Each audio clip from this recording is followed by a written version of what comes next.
from Washington because I think that this is so significant. And I very much appreciate your being here along with the people who are standing behind me. Every day, tons of chemicals that are used to create synthetic drugs like methamphetamine and fentanyl are shipped from China to Mexico in China's undeclared war against America and her citizens. And every day in funeral homes across this country, we see the tragic consequences of what has happened in this undeclared war. The families who were forced to say goodbye to their loved ones because of this scourge. And so today we announce a very significant seizure of 2 shipments of chemicals shipped on 2 different vessels on the high seas en route to the Sinaloa cartel in Mexico. From China to Mexico. The port of lading was Shanghai, China. The port of discharge, Mexico. What am I talking about? I'm talking about 363,000 pounds of benzyl alcohol, along with 334,000 pounds of N-methylformamide.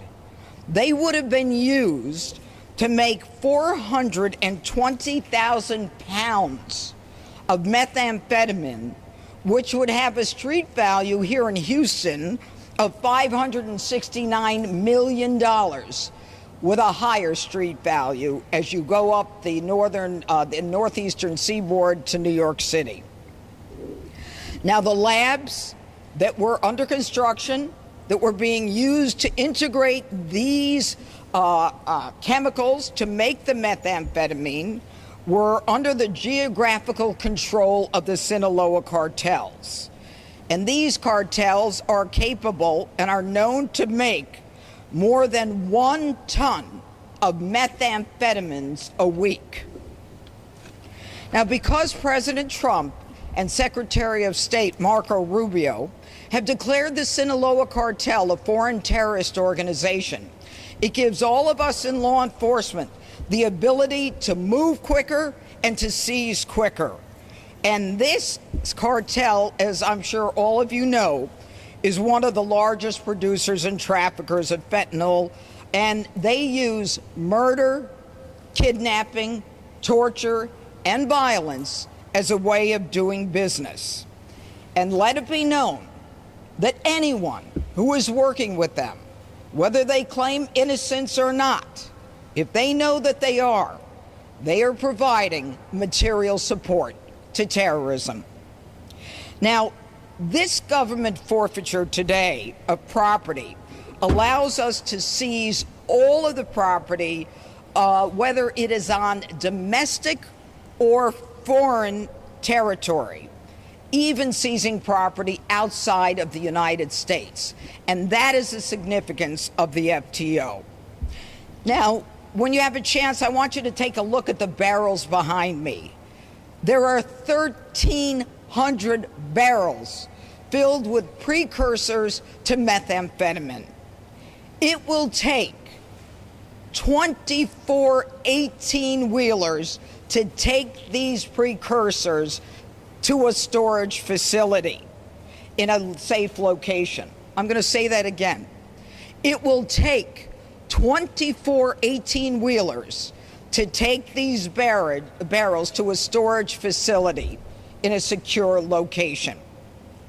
So today's interdiction highlights an incredible work that has been done by the Homeland Security investigation, as well as Customs and Border Patrol, and my office in Washington, D.C., that was on this case, because this is what we do wherever it occurs.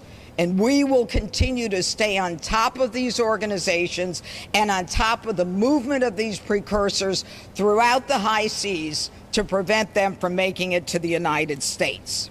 And let me say that this interdiction has stopped the drug labs that were planned on producing meth from operating. Now, How do we get to this point? We do it because we've got smart people behind me. We got people who understand drug trafficking, they understand money laundering techniques, and they understand transportation distribution, and they analyze, and they are just smart as hell. And thank God for every one of them. And I want to thank them for being here today and for the work that they do. And before you leave, I want to make sure that you look at those 1,300 barrels. And I want you to have a visual of dead Americans instead of where those barrels are, because that's what would have happened. Now I'm going to call upon Homeland Security investigation, the Agent Director Todd Lyons, and after that, the Custom and Border Patrol Director of Field Operations, Judd Murdoch. Todd? Thank you, ma'am. You don't have to step on me. I'll just slide that back over. Yeah, quietly.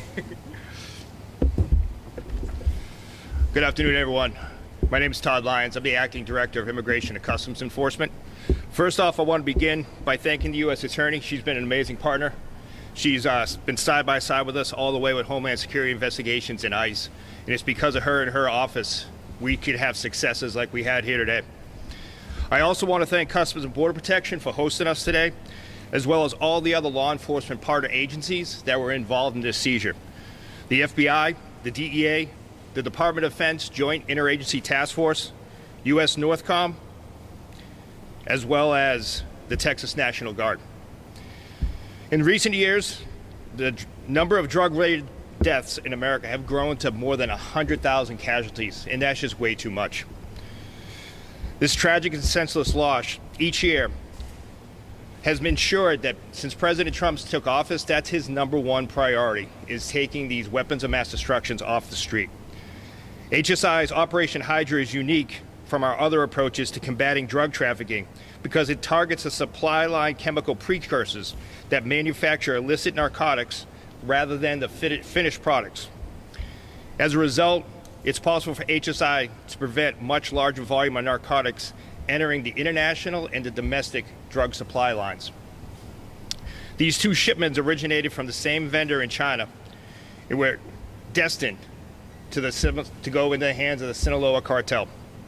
Had these precursors made it to their destination, they would have made hundreds of thousands of pounds of methamphetamine with profits of over $500 million, which would lead to more American deaths here, not only in Houston, but all across the country. Under this operation, HSI used sophisticated analytical tools and techniques, as well as our extensive investigative tools and our deep knowledge about cross-border trade to ensure that we identify these shipments before they got into any illicit hands. This marks the first time a seizure warrant was issued for the material support of terrorism. So let me just say that again. Under 18 U.S.C. United States Code 2339B, we were able to charge someone with material support of terrorism, and that's the Sinaloa cartel. The ability to obtain the warrant for this was only possible because President Trump's executive order designating the Department of State to designate major drug cartels as foreign terrorist organizations. After seizing these two shipments, HSI International worked closely with our foreign law enforcement partners to consolidate the shipments in Panama and divert them here to the Port of Houston. Our agents in Guatemala, Panama, and Mexico provided significant support to our Homeland Security investigation team here in Houston throughout this whole investigation. Operation Hydra continues to be a tremendous success to bolster our efforts to combat drug trafficking. Operations like this is key to our Homeland Security Task Force. The amount of partners that work together to take these illicit drugs off our street is key to making America safe again. I can't thank all of our partners enough, and I can't thank you, U.S. Attorney, for everything you've done for us to take these deadly substances off our street. Thank you. Appreciate that. Nice job. Thank you. Again, good morning. My name is Judd Murdoch. I'm the Director of Field Operations for the Houston Field Office for U.S. Customs and Border Protection. I truly appreciate the work of U.S. Attorney Pirro and her team to my left, as well as our other federal partners that are here with me today. I'm honored to speak briefly on behalf of the men and women of U.S. Customs and Border Protection who are committed to protecting the American people and our nation's borders. The seaport environment here in the Houston-Galveston area presents unique challenges to the national security and border mission that we carry out every single day. Global criminal networks and designated terrorist organizations work to exploit our borders in many creative ways to move dangerous people and dangerous things here to the United States. The many barrels of precursor chemicals that are behind me are directly linked to one of the most dangerous and deadliest terrorist networks, the Sinaloa cartel. If you're unfamiliar, the Sinaloa cartel is one of the most violent and brutal terrorist organizations in the world. They have produced and distributed record amounts of drugs worldwide and are responsible for countless deaths, devastation, and destruction of communities in the United States and abroad. This seizure represents one of the largest interdictions of its kind in history and highlights the critical role of interagency collaboration and intelligence sharing in combating threats posed by drug trafficking organizations and terrorist groups. It's precisely why we bring our many unique areas of expertise together to form these law enforcement partnerships to combat the enemy. The Sinaloa cartel activities are not merely criminal, they are acts of terror that threaten the safety and security of our nation. By targeting their supply chains and disrupting their operations, we are sending a clear message. DHS will not tolerate anyone or anything that wants to harm our community. Let me be clear, this seizure is not just a victory for law enforcement, it's a victory for every family and every individual who's been impacted by the devastation of drug addiction and cartel violence. We will continue to stand vigilant, using every resource that we can throw at this problem set to protect our borders and dismantle criminal organizations and terrorist organizations. Again, thank you very much for being here today, and a special thanks again to the U.S. Attorney for being here with us as well.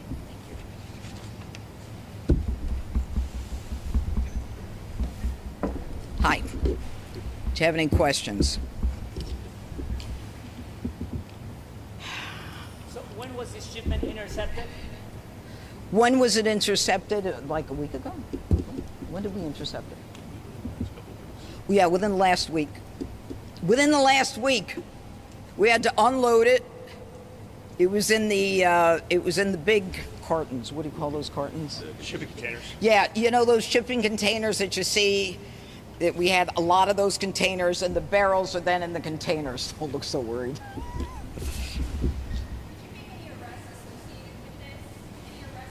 Right now, this is a seizure of the goods of a foreign terrorist organization. We are working on that part of it as we speak. We'll let you know on that.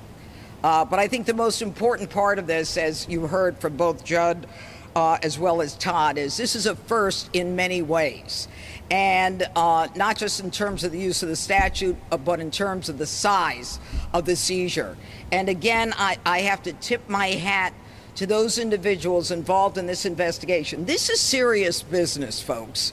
This isn't about people just sitting at a desk writing a warrant. This is serious, dangerous business. And that's why I thought it was important to come down here and let you know the kind of work that's being done by people in the government that some people just take for granted. You can't. These people are heroes behind me and all around here. They're all heroes here. So God bless them. With this seizure, is the federal government, can the federal government issue orders to detain people from the drug cartels in Mexico? Well, whether or not we're in a position to make arrests in Mexico, which is what you're asking, is not something that I'm at liberty to speak about right now. But thank you for the question. Is this like a coincidence? That You keep going. It's a question. I know the Secretary of State is meeting with President Sheinbaum right now. Yes. Is this something that it was kind of planned, this seizure? No. This seizure is not planned in terms of anyone's schedule other than the schedule of getting it off the high seas, getting it here into Houston, getting it off the ships, and locking it down so that we prevent it from going to the cartel. It's got nothing to do with politics. Nothing. Other than the fact that this is the first president who decided that the Sinaloa cartel is a foreign terrorist organization that gives us the ability to move quickly and gives us the ability to seize property anywhere in the world if it is connected to one of these organizations. Yeah.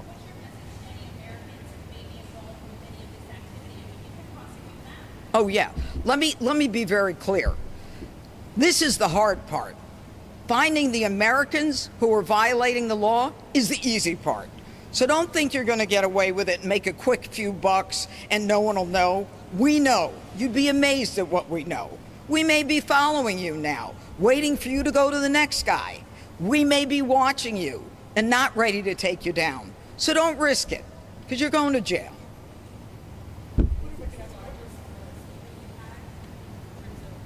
Yeah, go ahead, Todd. This is the largest seizure of Todd, over here. Yeah, to answer your question, yes, this is the largest seizure of any precursor chemical ever in the history of the United States. So to the U.S. Attorney's point, you know, President Trump has made sure that these criminal organizations that are now designated as foreign terrorist groups, they're giving us the ability to go ahead and track these precursors before they even get here. So I think the key to it is, not only is it the largest seizure in the history of U.S. law enforcement, but this just shows that we were able to stop a threat before it actually came on to U.S. soil. And that's the key part of this, I think. Yeah, yeah. To have the ability to stop it when previously we could not under other administrations. It's recognizing the danger to America. All right, everyone. Dr. Lyons, I wonder if I could ask you a question about ICE's expanded enforcement in Chicago. Can you provide us any more details about when that will start, how many agents could be, ICE agents could be used, and whether the National Guard member will be involved in that? Stay with this. Yeah, I'm going to stay with this. This is key because, to the U.S. Attorney's point, we need to be focused on what the men and women of law enforcement do. So the men and women of HSI are out here serving this criminal warrant, and we're going to do this nationwide, whether it be international trafficking, human trafficking, any type of criminal immigration, enforcement operations. ICE and HSI will be all over every major U.S. city, so you can count on that. Where were these chemicals intercepted? How were they discovered? And what kind of dent does this put in the Sinaloa cartel? It's exactly what I said they would ask. That is very good. There's not a lot I'm going to tell you about how we go about finding out about this. Does it put a dent in? Absolutely, it does. Are they a big organization? Absolutely. But the way I look at this is that every life saved, and again, imagine bodies where those barrels are, because that's not too much to imagine and visualize. So will they recoup? Maybe. It'll take them a while. And how we find out about this, if I told you, then they'd know, and that wouldn't be good. Thanks, everybody. I'm not telling you where they're intercepted. Okay, I didn't know if it was the Port of Houston, like why we're here, or where was all this found? What do you want to say, Mike? At the high seas. Yeah, we seized it on the high seas, and that's it. Thank you. Thank you for your questions. Thanks for being here. Really, we appreciate it. Take care. All right. I can walk and talk and that. Thank you. I'm good. It's very hot. It's very hot.